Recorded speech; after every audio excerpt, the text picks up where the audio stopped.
தமிழகத்துக்கு மிக முக்கிய பிரச்சனை மேகதாது பிரச்சனை தான். இன்னைக்கு அதுதான் பிரச்சனையே.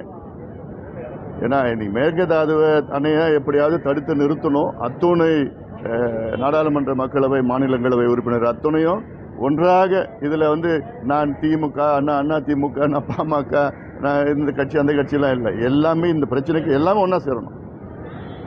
இதுதான் அவசியமானது. அப்படி தான் இந்த அணையை தடுக்க முடியும். இது அவசியமானது.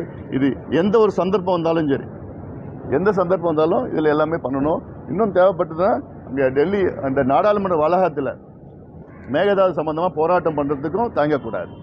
அது நாங்கள்லாம் தயாராக இருக்கிறோம். அதில் ஒரு போராட்டம், ஆர்ப்பாட்டம், அழுத்தம், அரசியல் அழுத்தம் அத்தனையும் தர வேணும்.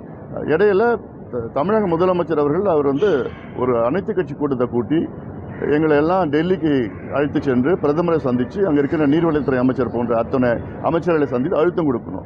அரசியல் அழுத்தம் கொடுக்கணும், சட்ட அழுத்தம் கொடுக்கணும். ஒரு 10 நாளில் அமைச்சர் நிர்மல்குமார் மேகதாது விவகாரத்தில் வேறு மாதிரி ஒரு முடிவு எடுக்க போகிறோம் அப்படின்ற மாதிரி அதுக்கு முன்பு அனைத்து கட்சிகளுக்கு தெரியப்படுத்தணும். இது டிவிகே பிரச்சனை கிடையாது, இது தமிழ்நாட்டு பிரச்சனை, தமிழ்நாட்டு மக்களுடைய பிரச்சனை. அதனால் இது எங்கள் அனைத்து கட்சி கூட்டத்தை கூட்டி எங்களுக்கு தெரியப்படுத்தி அதன் பிறகு எந்த முடிவு எடுத்தாலும் ஒரு ஒருமித்த கருத்து உள்ள முடிவாக எடுக்கணும். ஏன்னா சமீபத்தில் டெல்லியில் சட்டமன்றத்தில் ஒரு தீர்மானம் கொண்டு வந்தாங்க, மேகதாது நடுவர் மன்றம்னு சொல்லிட்டு. அது சரியில்லாத ஒரு தீர்மானத்தில் ஒரு திருத்தம். அதனால் அப்படி இருக்கக்கூடாது.